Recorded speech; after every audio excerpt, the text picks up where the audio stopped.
What is up, fellas? JPS delivers here. Hopefully all is well. Just beat the Titans. I mean, that was an absolute thrashing.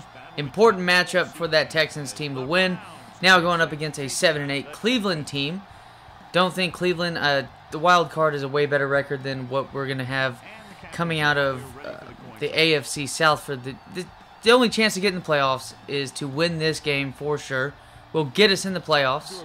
Had that important win against Tennessee. And you have a 7-8 Colts team. Have we lose this game, 8-8, and they win, which I'd expect Peyton Manning and the boys to get their shit together, since 8-8 is terrible, considering how good this Colts team and how much they would dominate the AFC South at this time. They're going to easily win the tiebreaker, winning both matchups against this Texans team of ours. Going up against Cleveland. Let's see if we can get a win. So today was a little interesting. We had some games go down that was not expected. Pretty much at this point, you're seeing a lot of times with like college football, it's way easier to predict if a team that's a heavy favorite, except if you're Marshall and you're favored by like minus 10,000. And you end up getting shut out 20-0. I think it's like the first time an AP top 25 team was shut out by a non-ranked team in college football. I can't even tell you how many decades that has been the case, but that's just complete shit show. Bengals lose 19-7 to the Dolphins. Dolphins are an interesting team, I think, just when you think about the teams in the playoff hunt, to where the Dolphins have a very solid defense, a very well-coached defense, disciplined defense. I mean, they have the type of defense that they're getting better at the front seven. That's more their weakness. But beautiful interception. Again, this rookie is getting things done at Texas A&M, Mr. Walker. But the Dolphins team, their offense just isn't moving, with much fluidity. A good game by Mike Gesicki today, but, Devontae Parker isn't getting as many looks with Tua. Tua's just not looking, like I said, it's just not looking all too fluid, all too smooth. There's a good chance they make the playoffs, just depending on how I think they have a good chance of beating the Bills the next time they play them. But even then, it's just this offense is going to be their weakest link for sure, and their defense is set up well with this day and age of passing, to where you have a couple badass corners on this team. Byron Jones is back. We'll just have to see what the Dolphins can do, because you're going to go up against way better teams in the playoffs, obviously, and then in the games leading up to playoff seeding and everything. Their offense is just going to need to play better in order for them to make the playoffs.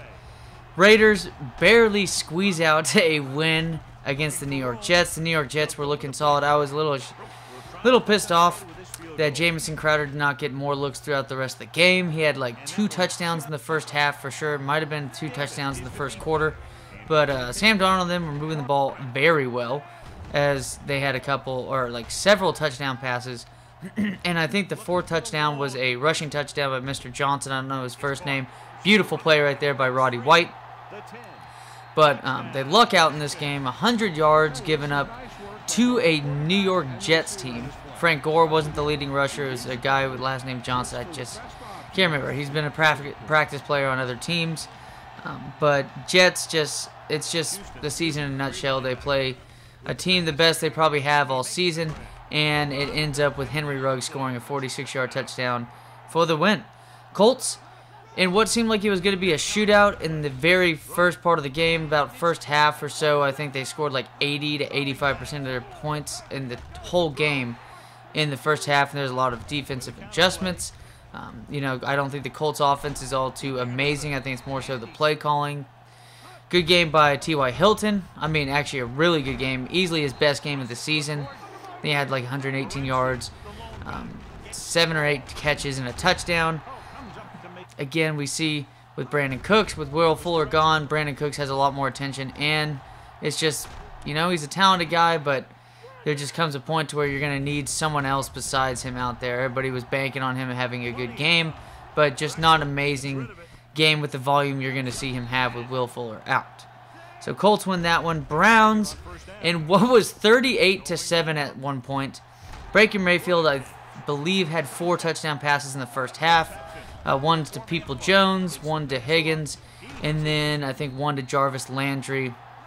And then I don't know who the other one it was. But Tennessee ends up roaring back. They only lose 41-35, so they outscore them 28-3 the rest of the game. You're seeing a hell of a game by Corey Davis. I think it was 180 yards, 11 catches. Impressive. A.J. Brown doesn't end up getting that touchdown at that point, fumbling it, I believe. But he still has like 80 yards. Good game by Ryan Tannehill, but again, just a lot of catch-up yards, a lot of damage done. Well, the defense just isn't, needing as much urgency to stop plays. So a nice win by the Browns. They are 9-3 now, sitting quite well. Who would have thought that the Browns are sitting way better in playoff positioning than the Baltimore Ravens at the beginning of the year? Lions end up beating the Bears 34-30 at Soldier Field.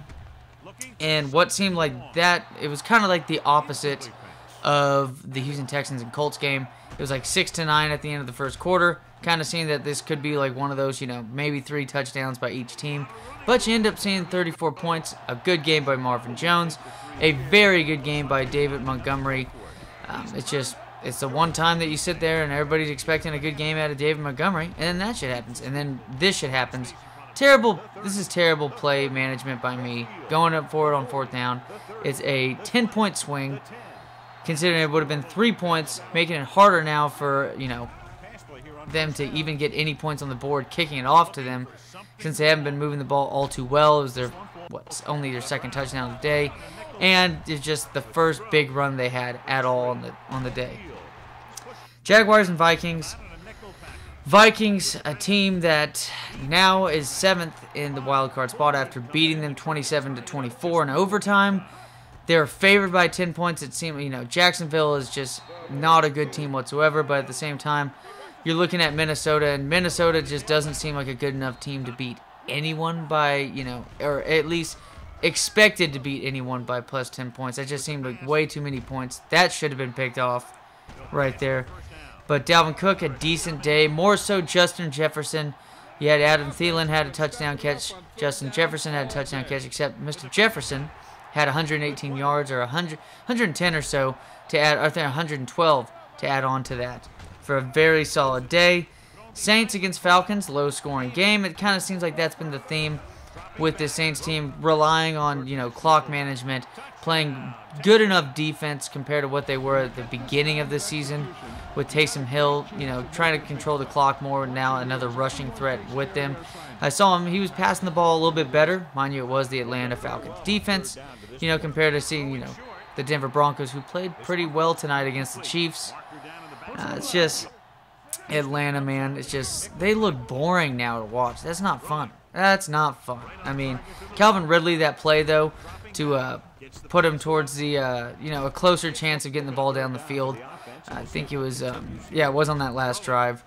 But nice interception right here, and he's gonna take it to the fucking house. Mr. Earl setting this team up for a playoff berth in just our 2nd season of the rebuild franchise.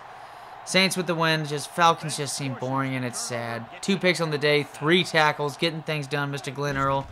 Rams beat the Cardinals. Cardinals now below the Vikings in playoff seeding.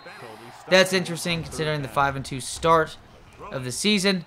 And the Rams, I just think right now they have better personnel on their teams. Their defense is better. Patrick Peterson might be the biggest name on this Cardinals team, and he's just, he's not terrible at all. He's not bad, but he's just not Patrick Peterson of old.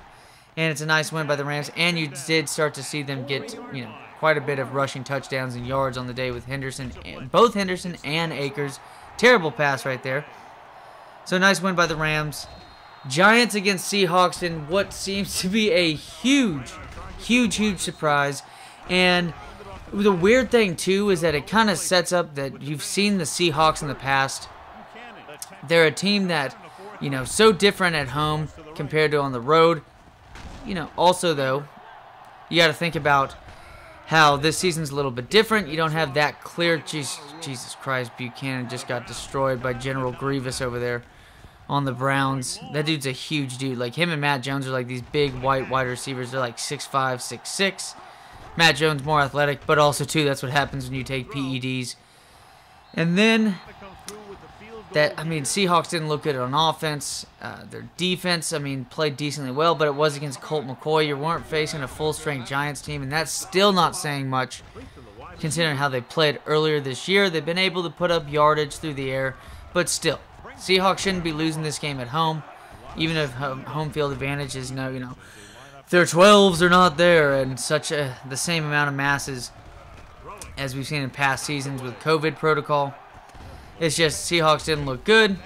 Rams looked better against Cardinal division opponent in Arizona. So way better win for the Rams than you saw with Seattle just not getting things done against New York. And New York is a team that should be interesting if they can get, a fully healthy Saquon for next season. Draft a little bit better as well. And, see what happens in the draft with a team like that. Because they have a chance to also make the playoffs, which is fucking weird. It's just strange. And speaking of another team from the NFC East, Eagles look like garbage. We see a lot more Jalen Hurts and enough of Jalen Hurts to where he ends up having more yards on the day than Carson Wentz. Obviously on the ground he did, I think it was about 29 yards compared to Carson Wentz's 18. That it's just, they got to do something, because you could say that the season's lost, and it technically is when you want to say, them being contenders in any stretch of the imagination, anybody from that division. But they're in that division, which means that they're contending for it. And there you go. Speaking of contending for it, it is winning the division. Winning the division in our second year against 9-7. Not all too impressive, but I'm impressed with this defense so far for this team. The Texans team's looking good. Especially, when you look at the simulated games, this team is trash on paper. But when we control them, we look decently well. Throwing for a decent amount of touchdowns. Mathis seems to be the #1 red zone target for this guy with Roddy White and Andre Johnson getting that. But a big surprise on the day is that you'd think the game would be a little bit closer, but 45-0, Los Angeles Chargers, they have their quarterback of the future. They have great targets for that quarterback. They have a great offense set up. They need to get a better offensive line, but just the special teams is trash. That team needs to clean up. Nice game by General Grievous. It's just, it's terrible to look at. Chiefs also win by only 4, but Denver always plays the Chiefs really well. But we're going to be playing Baltimore in the wild card, fellas, and take it easy.